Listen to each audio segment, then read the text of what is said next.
Para que a gente entenda o que nós vamos fazer em termos de rastreamento, a gente precisa voltar um pouco para entender como se dá essa patologia, qual a fisiopatologia da pré-eclâmpsia.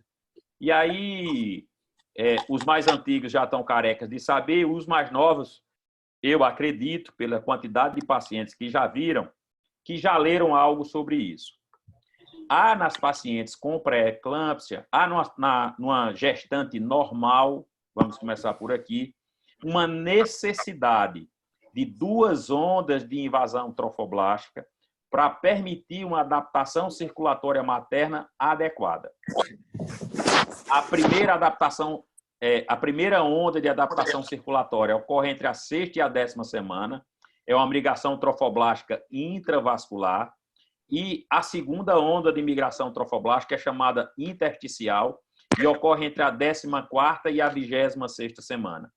Ela tem a função em uma gestante normal, quando essa invasão ocorre uma destruição da camada musculoelástica das artérias espiraladas, transformando esse vaso em um vaso de baixa resistência, permitindo que o afluxo sanguíneo para a circulação placentária se dê de forma ágil, se dê de forma tranquila, se dê sem resistência. Quando, principalmente, essa segunda onda de migração trofoblástica ela não ocorre de forma adequada, eu tenho um aumento de resistência nessa artéria, fazendo com que haja uma redução do fluxo uterino placentário. Alguém está usando o iPad, está riscando e está aparecendo na tela. Então, como nós vimos no slide passado, nós temos como fundo de pano para o desenvolvimento da pré-eclâmpsia a redução do fluxo uterino placentário. Essa redução ela pode ser oriunda de vários mecanismos. O que a gente mais vê é por uma doença vascular materna. Desculpa. O que a gente mais vê é uma falha de placentação, que é aquilo que eu comentei anteriormente. Existem inúmeros mecanismos propostos para justificar essa falha. Seriam os fatores genéticos que determinariam isso, e isso justificava porque mães e irmãs de mulheres que já tiveram pré-eclâmpsia têm uma maior chance de repetir? Seria algum fator imunológico que está por trás disso? Seria algum fator inflamatório que está levando a essa redução do fluxo placentário? Tudo isso a gente sabe que pode acontecer. Eu posso também ter doenças vasculares maternas, como a hipertensão arterial crônica, também é responsável pela redução do fluxo uterino placentário. E até mesmo o excesso de trofoblasto, aqui utilizando como exemplo a gestação gemelar e a doença trofoblástica gestacional, como um mecanismo de excesso de trofoblasto capaz de aumentar o risco de pré-eclâmpsia. Então, quem está no segundo andar viu recentemente uma paciente com doença trofoblástica que abriu o quadro com hipertensão, que foi feito o esvaziamento não foi completo, ela continuou com hipertensão. Ou seja, é a doença trofoblástica gestacional levando à pré-eclâmpsia. Depois da redução do fluxo uterino placentário, existe um gatilho que ninguém sabe como é que acontece. Esse gatilho é responsável pela ativação endotelial. E é a ativação endotelial que propiciará todas as manifestações clínicas, seja porque ela é responsável pelo aumento do vasoespasmo, pela redução da permeabilidade capilar e pela ativação de alguma alteração na cascata da coagulação. Esses 3 mecanismos, dados pela ativação endotelial, são responsáveis por todos os achados clínicos que nós nos deparamos numa paciente com pré-eclâmpsia. O vasoespasmo é responsável pela hipertensão, pela oligúria, pela isquemia hepática, pela isquemia cerebral que levará à eclâmpsia. O aumento da permeabilidade capilar será responsável pelo edema, pela hemoconcentração e pela proteinúria. E a ativação da coagulação Aqui, falando especificamente em relação a sequestro plaquetário, há uma trombocitopenia. É importante que fique claro que a trombocitopenia da pré-eclâmpsia ela se dá por sequestro e não por destruição. Isso explica por que as mulheres com síndrome HELP, depois da resolução da gestação, têm uma recuperação tão ágil do seu nível de plaquetas. Não é porque elas passam a produzir numa velocidade maior, é porque com a resolução do vasoespasmo, essas plaquetas serão novamente liberadas e passam a circular normalmente, melhorando o nível de plaqueta. O vasoespasmo e a ativação da coagulação retroalimenta através de produção de agentes vasoativos, de prostaglandina, dióxido nítrico e endotelinas, ou de citocinas e de peroxidases lipídios, a redução do fluxo uterino placentário e a reativação da alteração endotelial. Portanto, isso é um mecanismo de retroalimentação. Por isso que normalmente não se consegue barrar o processo evolutivo da pré-eclâmpsia. Só com a resolução da gestação e a retirada da placenta é que a gente consegue esse intento.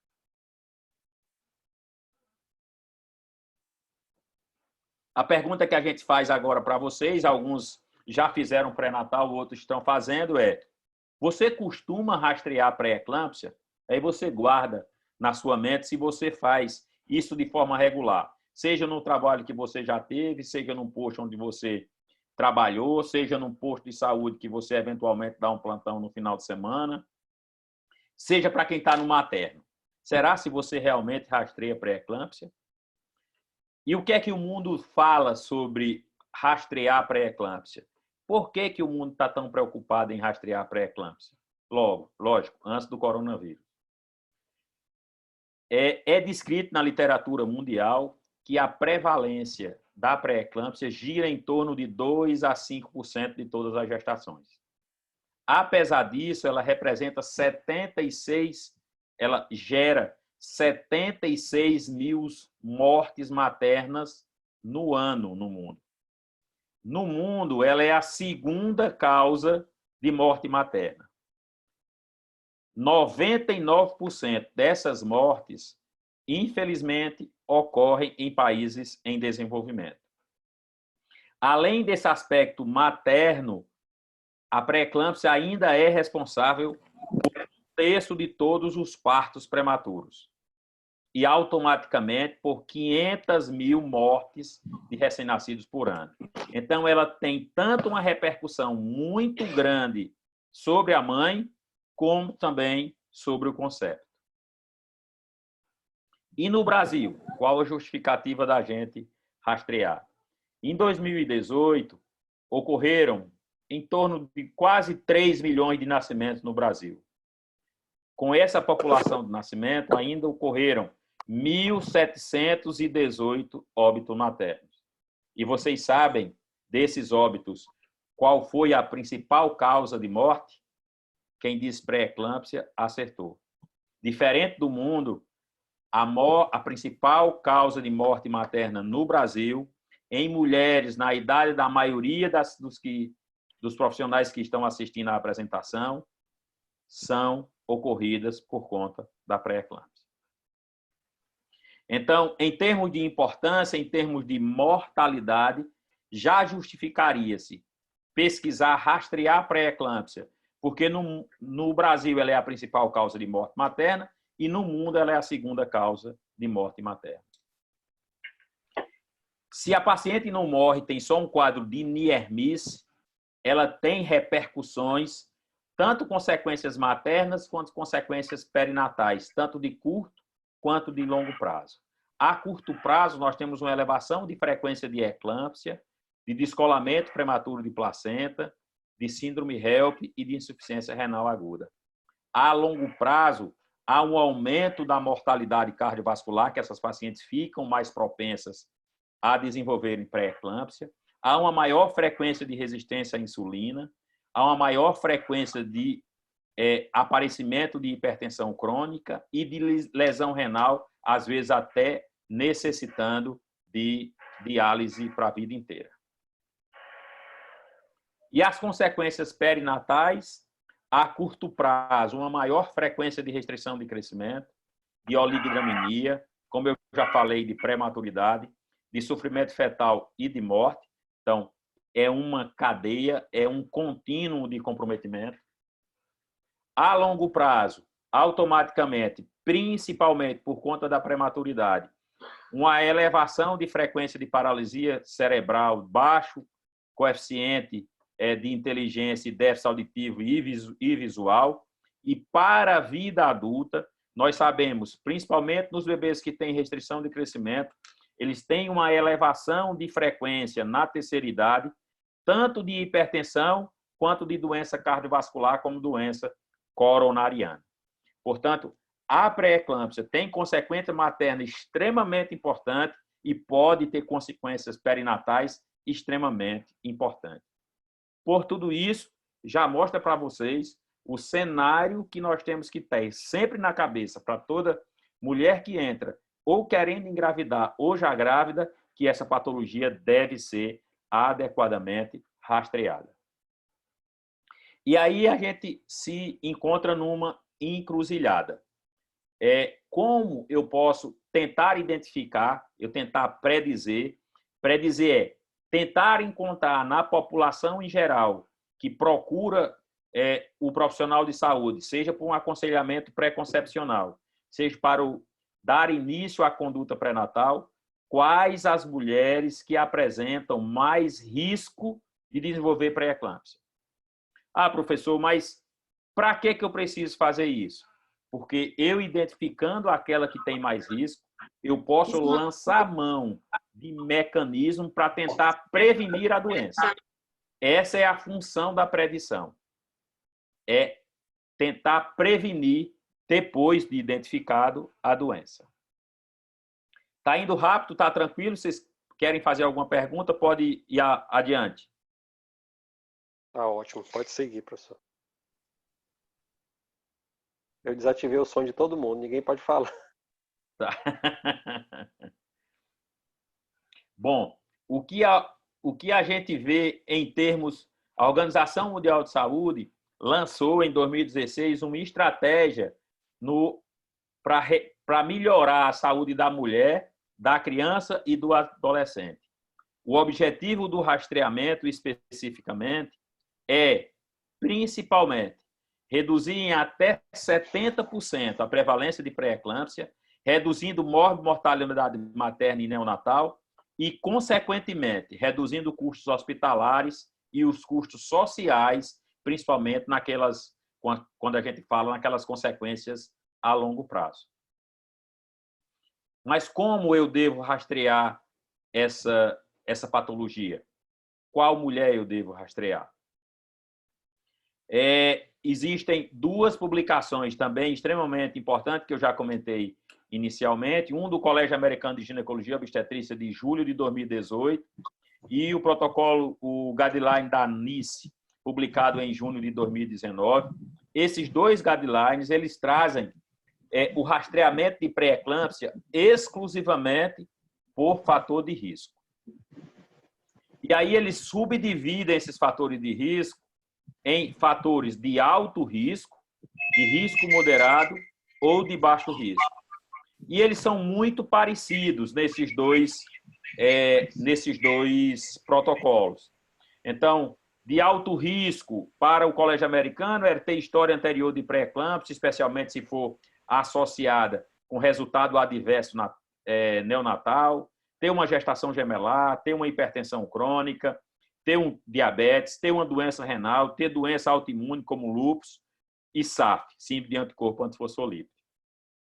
E de risco moderado vai desde a nuliparidade até a obesidade, história familiar, mãe ou irmã de pré-eclâmpsia, características sociodemográficas, idade acima de 35 anos, ou uma história pessoal de baixo peso, de pequeno para a idade gestacional, de intervalo interpartal acima de 10 anos. Tá? No guideline da NICE, veja que algumas coisas se repetem, tanto o alto risco como o risco moderado. Eles são muito semelhantes. Nesses dois protocolos, a recomendação é, na presença de um fator de risco citado anteriormente, ou dois fatores de risco moderado, a recomendação de fazer a S, e aí eles não definem, o protocolo da ANICE já traz o ASPRE, então ele já traz uma sugestão de utilizar até 150 miligramas de aspirina. Após a 12ª semana, usando até a 36ª e, idealmente, antes da 16ª semana. Qual é o grande problema quando se usa exclusivamente o que se recomenda esses dois protocolos? É que a taxa de detecção de pré-eclâmpsia pré-termo ela fica relativamente baixa, chegando a apenas 39%. E de pré-eclâmpsia no termo, só chega a 34%, mantendo uma taxa positiva por volta de 10%, que é uma taxa para quem faz predição e prevenção considerada aceitável. Mas percebam que a gente não consegue identificar, utilizando fator de risco, nem 50% dos casos de pré-eclâmpsia. Aí outra pergunta para vocês. Eu acredito e eu espero que todo mundo que esteja fazendo pré-natal esteja se lembrando de solicitar ultrassom para medir translucência nucal. Guardem isso na cabeça de vocês. Esse é um exame que é pedido entre 11 e 13 semanas e 13 semanas e 6 dias. Tem característica muito específica em termos de medida, que nós vamos falar lá no final da apresentação. Bom, mas o que é que nós temos de novidade?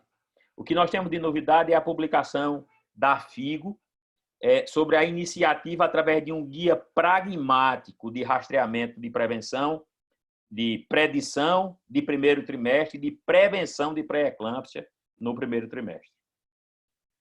Então, essa recomendação da FIGO é que o rastreamento ocorra no primeiro trimestre e que, idealmente, combine fatores maternos, marcadores biofísicos e marcadores bioquímicos. Quais? Vamos comentar cada um em separado. Então, essa é a publicação. E a publicação traz a recomendação da avaliação por história clínica, da determinação da pressão arterial média, do Doppler das artérias uterinas e de marcadores bioquímicos, que nós vamos comentar daqui a pouco. Como nós vamos rastrear? Como nós devemos rastrear? Nós devemos rastrear utilizando 4 grupos de fatores de risco. O fator de risco pessoal, o fator de risco cardiovascular, o fator de risco placentário e o fator de risco metabólico. Como fator de risco pessoal, se elenca quais os tópicos que nós temos que pesquisar e o que eles representam em termos de incremento de risco. Por exemplo, idade materna. É sabido que as mulheres que engravidam depois de 35 anos, elas têm 1 a 3 vezes mais chance de desenvolver pré-eclâmpsia do que as que engravidam com idade menor. Paridade. A nulípara, aquela mulher que nunca engravidou, tem 3 vezes mais chance de ter pré-eclâmpsia do que a multípara. Ter uma história prévia de pré-eclâmpsia. Se ela tiver tido uma pré-eclâmpsia, ela tem 14,7% mais chance de ter pré-eclâmpsia. Se ela tiver 2, ela tem 31% de chance maior de ter pré-eclâmpsia. O intervalo gestacional. As mulheres que engravidam com menos de 12 meses e com mais do que 72 meses também têm um risco incrementado de ter pré-eclâmpsia. O tipo de concepção. As mulheres que que necessitam de tratamento de reprodução assistida têm 2 vezes mais chances de ter pré-eclâmpsia. Ter tido história familiar de mães ou irmãs acarreta 3 a 4 vezes mais chance de ter pré-eclâmpsia. Ter um índice de massa corporal acima de 30 aumenta 2 a 4 vezes a chance de ter pré-eclâmpsia. Ser afro-caribenho aumenta de 20% a 50% a chance de desenvolver pré-eclâmpsia. E apresentar alguma comorbidade, como diabetes, lúpus, síndrome de anticorpo antifosfolípido, hipertensão arterial crônica e doença renal, incrementa sobremaneira o risco de desenvolver pré-eclâmpsia. Em relação a risco cardiovascular, a recomendação é que se determine a pressão arterial média. Essa é uma fórmula que todos vocês conhecem, 2 vezes a pressão arterial diastólica mais a pressão arterial sistólica dividido por 3. O ideal seria que a gente verificasse com a paciente sentada com os braços ao nível do coração, com as pernas descruzadas, pelo menos 5 minutos depois que ela adentre ao consultório, dos 2 braços simultaneamente, 2 medidas, com intervalo de 1 minuto entre as medidas. E pegue o maior valor conseguido dessas medidas e faça o cálculo. Pensando que isso, em algumas localidades, dificulta a medida simultânea da pressão, essa publicação traz uma recomendação de avaliação pragmática com uma avaliação só de um braço, 2 medidas com intervalo de 1 minuto, fazendo a média das 2 medidas e calculando o risco específico para cada paciente. Em relação ao risco placentário, há a recomendação da utilização do Doppler das artérias uterinas, o índice de pulsatilidade médio, mas não é um Doppler feito de qualquer forma. Ele tem metodologia, como se tem metodologia para fazer a medida da translucência nucal. O comprimento cabeça-nádega deve estar como está na época de fazer a medida da translucência nucal. É um exame feito, na enorme maioria das vezes, transabdominal. Deve fazer um corte sagital médio materno, utilizando uma frequência de repetição do pulso do equipamento alto, com a velocidade de pico sistólico acima de 60 centímetros por segundo. O vaso deve ser captado na altura do orifício interno do colo, utilizando uma amostra que não deve superior a 2 milímetros, com um ângulo de insonação menor do que 30 graus. Percebam que a grande maioria dos profissionais que medem Doppler de artéria uterina no primeiro trimestre não levam em consideração a técnica de medida. Isso ocorre da mesma forma em relação à translucência nucal.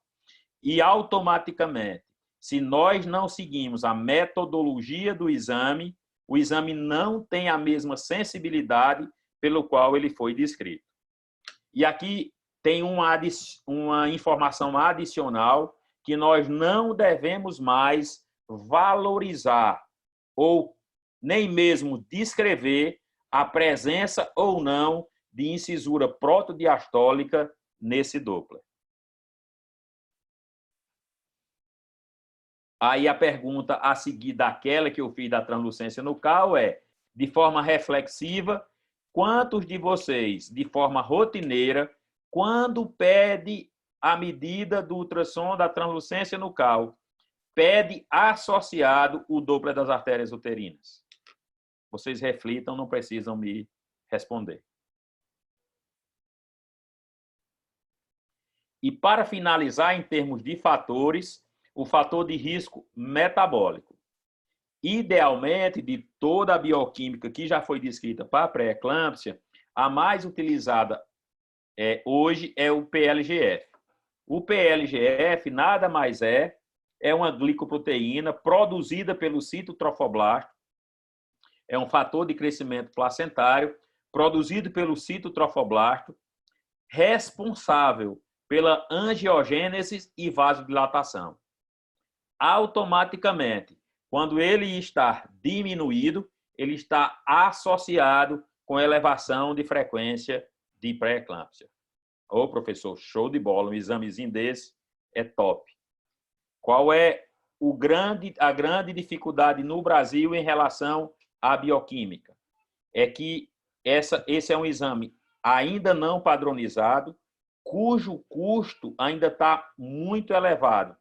Varia de R$500 a R$1.500, a depender do laboratório que a gente utilize para isso. Ou seja, é praticamente impossível nesse instante, a não ser que se barateie de forma bem importante, que a gente consiga implementar no serviço privado, quiçá no serviço público.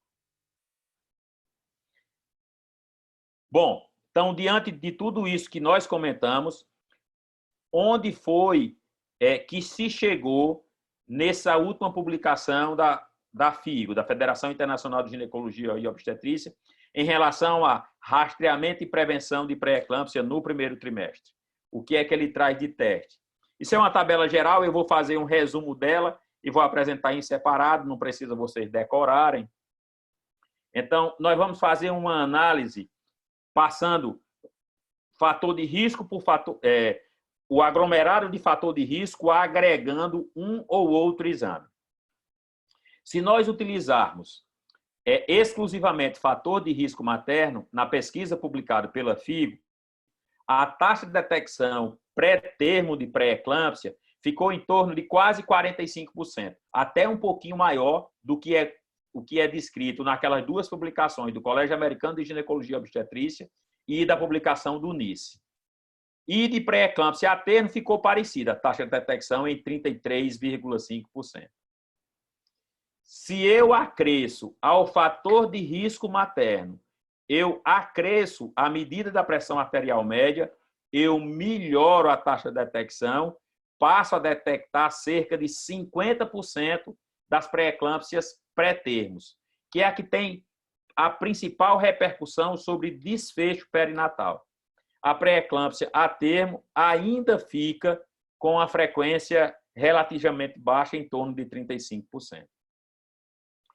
Se nós acrescermos o índice de pulsatilidade das artérias uterinas, essa taxa de detecção sobe para 58,5%. Mas eu não consigo modificar muito a predição da pré-eclâmpsia a termo. E depois nós vamos dar um insightzinho por que é que isso acontece. Se nós agregarmos fator de risco materno mais PLGF, só essas duas coisas, sem fazer pressão arterial média e sem fazer índice de pulsatilidade de artéria uterina, sobe para 60% a taxa de detecção e não muda muito a taxa de detecção em pré-eclâmpsia a termo. Se além do fator de risco materno eu adiciono a pressão arterial média e o índice de pulsatilidade de artéria uterina, preste atenção, eu subo a predição, a taxa de detecção de pré-eclâmpsia pré-termo para quase 70%. E dou uma incrementada na pré-eclâmpsia a termo, mas sem grandes melhorias. Se além da pressão arterial média, o índice de pulsatilidade da artéria uterina, eu incremento o PGLF, sobe para em torno de quase 75% a taxa de detecção de pré-eclâmpsia pré-termo, sem mudar muito a pré-eclâmpsia a termo. E se eu associo, além do PGLF, o PAPA, que é uma proteína placentária, eu não mudo muito em termos de... Eu não mudo a taxa de detecção nem de pré-eclâmpsia pré-termo, nem de pré-eclâmpsia a termo. Ou seja, não faz sentido eu incrementar, botar o PAPA como rastreamento. Eu deixei em vermelho é aquilo que aparentemente, nesse instante, a gente acha factível de ser feito, principalmente em serviço privado. Em serviço público, talvez a gente tenha que trabalhar inicialmente com fator de risco materno e pressão arterial média. Então, de forma sintética, eu trouxe para vocês nesse gráfico de barra somente característica materna, em torno de 44%. Característica materna e pressão arterial média, 50%. Característica materna, pressão arterial média e índice de pulsatilidade médio das artérias uterinas, 68,4%. Associo bioquímica, 74,8%. E como é que a gente faz essa análise especificamente? A análise ela é feita, a recomendação é que se utilize o software da Phytomedicina Foundation. Então, esse software ele é aberto, a gente vai clicar, vai abrir esse software, tem um endereço aqui, depois eu passo para vocês, em calculadoras, ela vai abrir todas as calculadoras disponíveis, você vai clicar predição de pré-eclâmpsia entre 11 e 14 semanas, aí vai abrir esse quadrado, você preenche todas essas informações, que são aquelas informações relacionadas a risco materno, a pressão arterial média. Deixa eu voltar. A pressão arterial média e ao índice de pulsatilidade da artéria uterina, e ele vai dar um cálculo de risco. Ele dá esse cálculo de risco e diz o que é que tem que ser feito. Se o cálculo de risco der um risco superior a 1/100, essa paciente tem indicação de fazer profilaxia. Pronto, identifiquei o grupo de risco.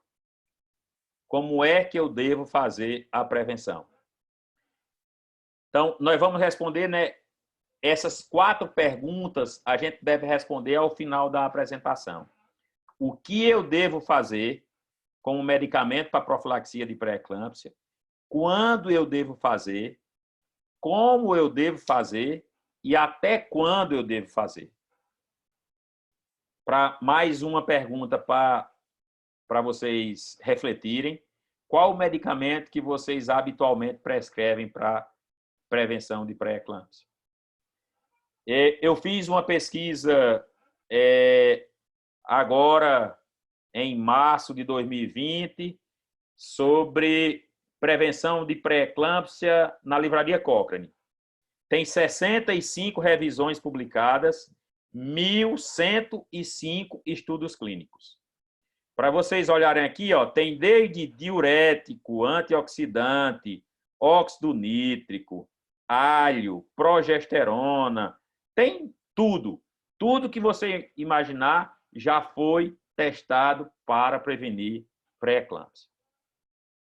Aproveitei e também fiz uma pesquisazinha no PubMed, para a gente não ficar só na livraria Cochrane. No PubMed, tem 1.179 artigos nos últimos 5 anos sobre prevenção de pré-eclâmpsia. Ou seja, é praticamente impossível a gente ler tudo isso. Então, normalmente a gente lê o resultado, o conglomerado de todas essas informações. Então, vocês viram que nós temos desde estratégia não farmacológica, restrição de sódio, suplementação dietética, repouso, passando por inúmeras estratégias farmacológicas. Uso de diurético, de antihipertensivo, de heparina de baixo peso molecular, de vitamina C, de vitamina E, da panaceia, que hoje previne até autismo, que é o ômega 3, e finalizando com baixa dose de aspirina e suplementação de cálcio, que é as duas que nós vamos comentar agora. Em relação à aspirina, qual a fisiologia do uso da aspirina? Numa gravidez normal, nós temos um balanço entre produção de tromboxano e prostaciclina, para permitir uma vasodilatação generalizada, uma redução do fluxo, uma redução da agregação plaquetária, um aumento do fluxo uterino placentário e uma redução da atividade uterina. Então, esse balanço da produção dessas duas substâncias permite que a gravidez flua de forma adequada. Quando esse desbalanço ocorre em relação à produção maior de tromboxano, nós temos um incremento da vasoconstricção, um aumento da agregação plaquetária, uma redução do fluxo uterino placentário e, como vocês viram no slide inicial sobre fisiopatologia da doença, nós temos o surgimento da pré-eclâmpsia. Então, o uso do AS se baseia no restabelecimento daquele mecanismo de compensação entre o tromboxano e a prostaciclina. e a prostacyclina, e automaticamente reduzindo a frequência de pré-eclâmpsia. Ah, professor, mas qual é a evidência científica sólida que nós temos sobre isso? Nós temos vários trabalhos, mas eu diria que existem alguns trabalhos que são mais marcantes. O último trabalho publicado, que é o chamado ASP Trial, que é uma comparação do uso de aspirina em mulheres que foram identificadas pela técnica de rastreamento proposta pela FIGO como sendo de alto risco para pré-eclâmpsia. Então, foram rastreadas 26.941 mulheres gestantes. Dessas, 11% foram identificadas como sendo de alto risco. E 1.776 delas aceitaram se submeter a um processo de randomização para usar AS ou placebo. E o que é que foi encontrado? No grupo que utilizou o AS, a taxa de surgimento de pré-eclâmpsia foi da ordem de 1,6%. E a taxa de surgimento de pré-eclâmpsia para quem usou placebo foi 4,3%. Ou seja, o AS foi capaz de prevenir a ordem de 62% dos casos de pré-eclâmpsia nesse estudo especificamente. O ASP, esse trabalho, ele utilizou o protocolo da Phytomedicine Foundation, que era o rastreamento por fator de risco, pressão arterial média, índice de pulsatilidade da artéria uterina e PLGF, e usou 150 miligramas de aspirina no grupo de risco ou placebo, iniciando entre 11 e 16 semanas, dando aquele resultado que eu falei no slide anterior. Uma revisão sistemática publicada em março de 2018 pelo Jornal Americano de Ginecologia e Obstetrícia congregou ou consolidou o resultado de 16 estudos, perfazendo 18.907 mulheres. Eu não sei se todo mundo já se acostumou a interpretar um gráfico desse. Isso é um gráfico de resultado de meta-análise. Essa linha vertical representa a unidade. Quando você está olhando para o gráfico, tudo que tiver para o lado esquerdo do gráfico significa que a intervenção que foi feita se encontrou benefício. Tudo que estiver para a direita do gráfico, quando você está olhando, significa que a intervenção trouxe malefício. Todo o estudo que não tocar a unidade tem significância estatística. Todo o que tocar, tanto faz fazer a intervenção quanto o placebo, não houve diferença. E ele finaliza com um losango, que é o losango de resumo. Nesse caso, vocês estão vendo o resultado dos estudos que têm utilizado a aspirina em idade gestacional menor ou igual a 16 semanas, numa dose menor do que 100 miligramas. Nesse estudo, percebe-se que o losango de resumo toca a linha vertical da unidade, portanto, não tem significância estatística.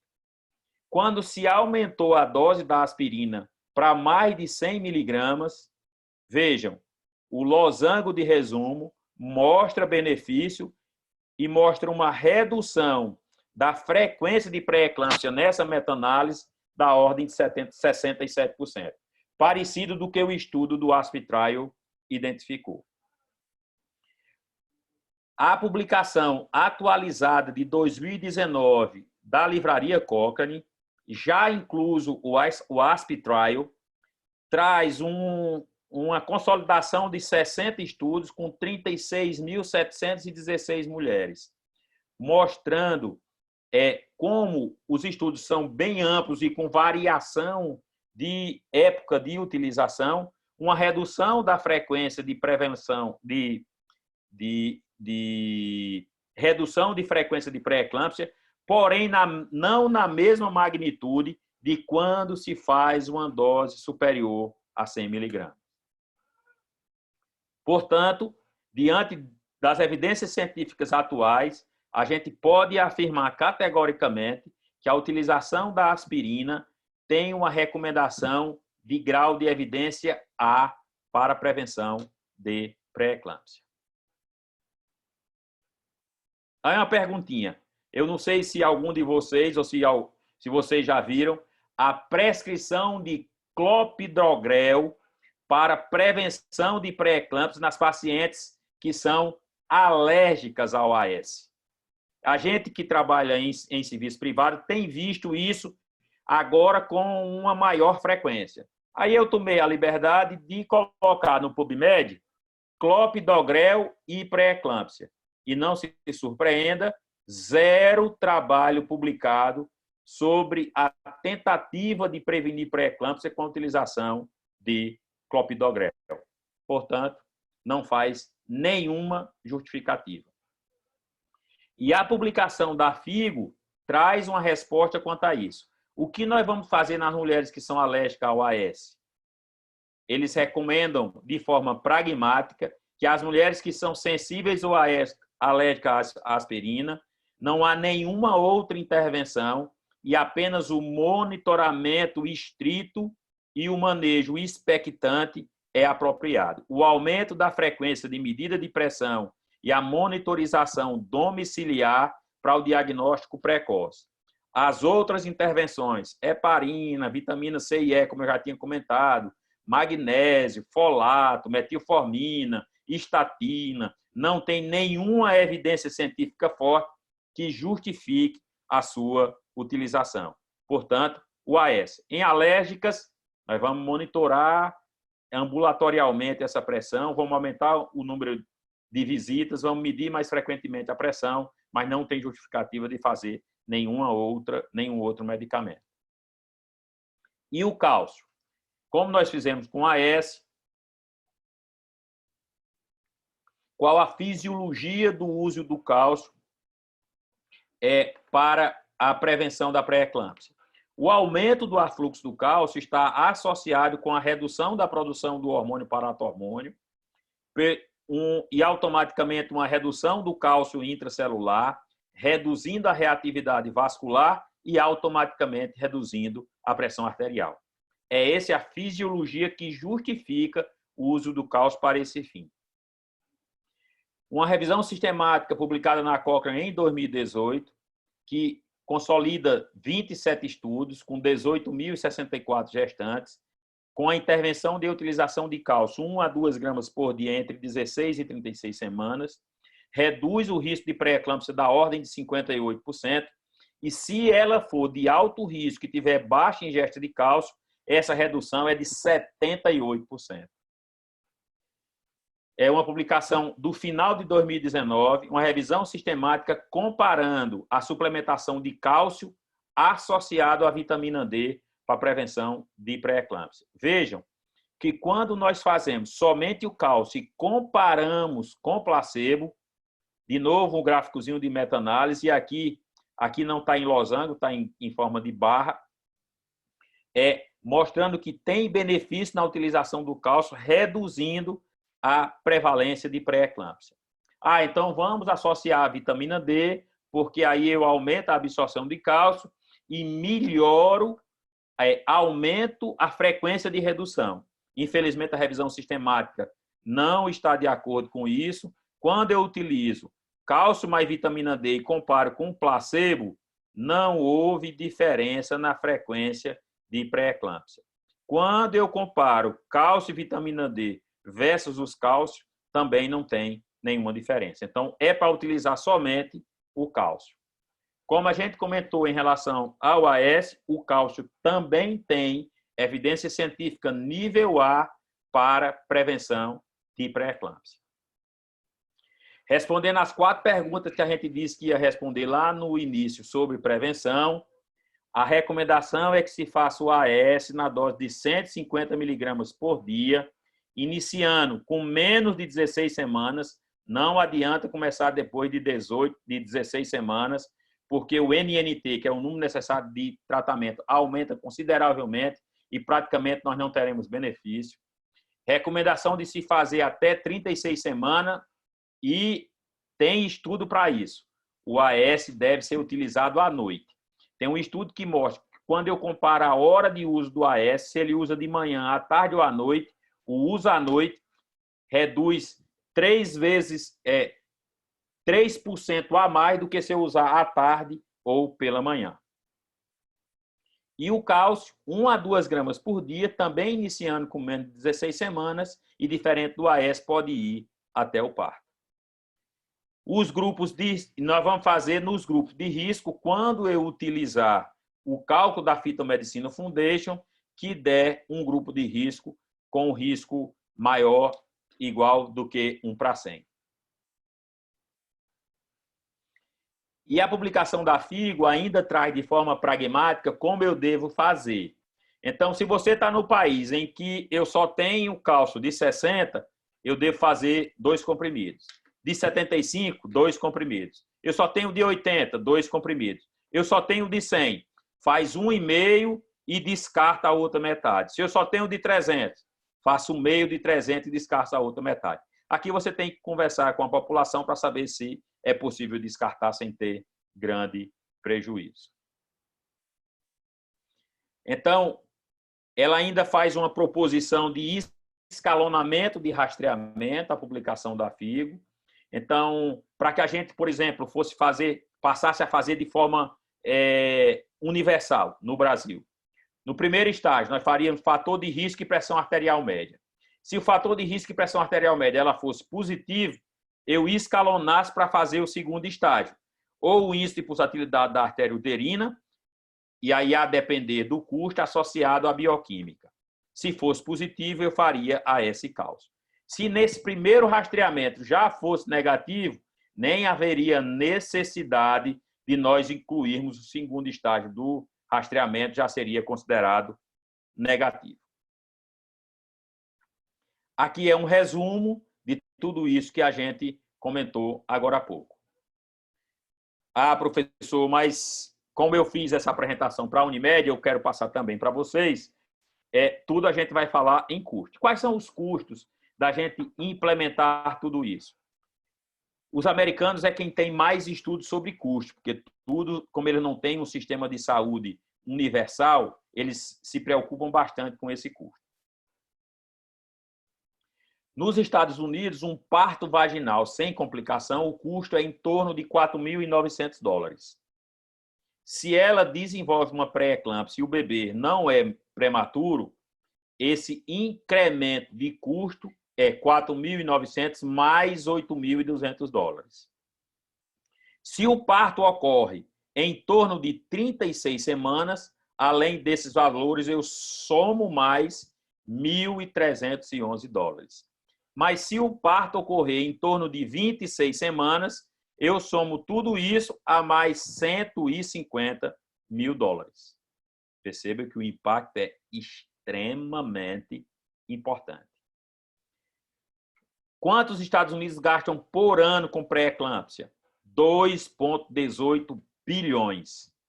Se for implementado o rastreamento conforme a recomendação da FIGO, de saída se terá uma economia de $370 milhões.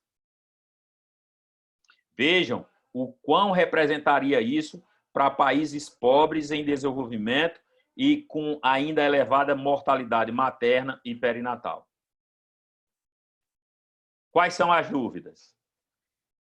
E aqui, sempre trazendo, como era uma publicação para a Unimed, eram as dúvidas que eu ia colocar, já que ia ter vários diretores da Unimed lá dentro, para eles, o que é que eles poderiam responder.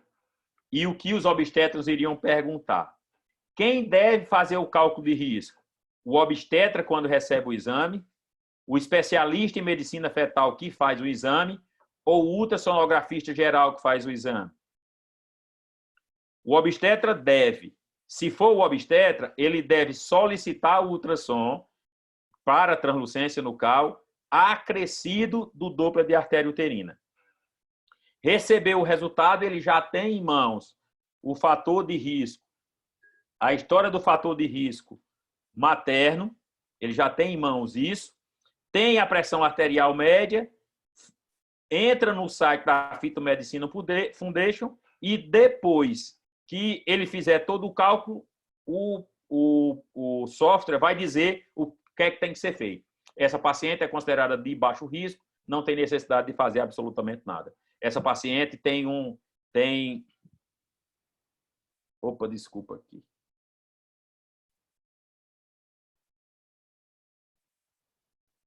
Eu acho que eu... voltei. Ele vai ter o que fazer depois. Qual é o sonho? Qual é o meu sonho? Qual é a minha proposição para a Unimed? Era que ela fizesse uma análise de custo-benefício para dosar o PLGF. Lógico, cruzando isso com os custos que ela tem em relação a paciente com pré-eclâmpsia. E que ela orientasse que todo morfo de primeiro trimestre, todo morfológico de primeiro trimestre, obrigatoriamente, tinha que fazer translucência nucal, ducto venoso, osso nasal e o índice de pulsatilidade média das artérias uterinas. Esse exame deveria ser feito por um especialista em medicina fetal com registro no conselho de especialidade. Tem algumas pessoas dizendo que são especialistas em medicina fetal sem ser. De preferência com registro na Fitomedicina Foundation. E aí eles obrigatoriamente tinham que colocar no laudo o cálculo de risco, levando em consideração a história clínica, a pressão arterial média e o índice de pulsatilidade das artérias uterinas. Eu teria a garantia de avaliação dos marcadores de aneuploidia medidos adequadamente, além do cálculo de risco para pré-eclâmpsia. Qual é a dica que eu quero deixar para vocês? Já para a gente entrando na parte final da apresentação. De novo, como reflexão. Você, quando está fazendo pré-natal, onde quer que seja, sempre que você pede, e aqui já saindo um pouquinho em relação da pré-eclâmpsia, o ultrassom morfológico, você também pede a medida do colo uterino no segundo trimestre? O que é que a gente tem sobre isso? E por que é que eu vou falar sobre isso? Porque existem publicações de 2016 e revisão sistemática que o rastreamento deve ser universal. Toda paciente que for submetida à ultrassonografia morfológica entre 18 e 24 semanas deve ser incluso no exame a medida do colo por via transvaginal. Isso tem uma repercussão gigante, porque está diretamente associada com a redução da prematuridade. Então, e aí iria de novo como sugestão da Unimed, é que todo morfológico de segundo trimestre, inclusão da medida do colo uterino por via transvaginal. Esse exame deve ser realizado por um especialista em medicina fetal e que fosse incluso o cálculo de risco da prematuridade através de história clínica e medida do colo uterino. Com isso, implementando-se o cálculo de risco de pré-eclâmpsia e a medida do colo do segundo trimestre, nós estaríamos atuando de forma preventiva, reduzindo mortalidade materna e perinatal. Isso é promoção de saúde. Isso é fazer pré-natal de qualidade. Pré-natal não pode ser um pastoramento, exclusivamente medir barriga e auscultar o bebê. E para o futuro, o que é que nós vemos? Para o futuro, eu não sei se eu posso chamar de spoiler, tem uma publicação do Lancet agora de 2020, já trazendo aspirina em baixa dose para prevenir parto prematuro, não associado com pré-eclâmpsia. Esse é um spoiler que eu vou deixar, que pode ser que isso venha mudança no final. E a outra é a mudança da definição de hipertensão na gravidez, à semelhança do que houve para as mulheres não grávidas, que é a utilização como nível pressórico de caracterização de hipertensão 130 por 80 e não mais 140 por 90. E já que eu falei sobre novidade, vou deixar para vocês que vem aí o complexo materno-fetal, onde eu e o professor Erlânio e outros profissionais estaremos juntos, dando seguimento desde o pré-natal até a cirurgia fetal. Bom, meus amigos e minhas amigas,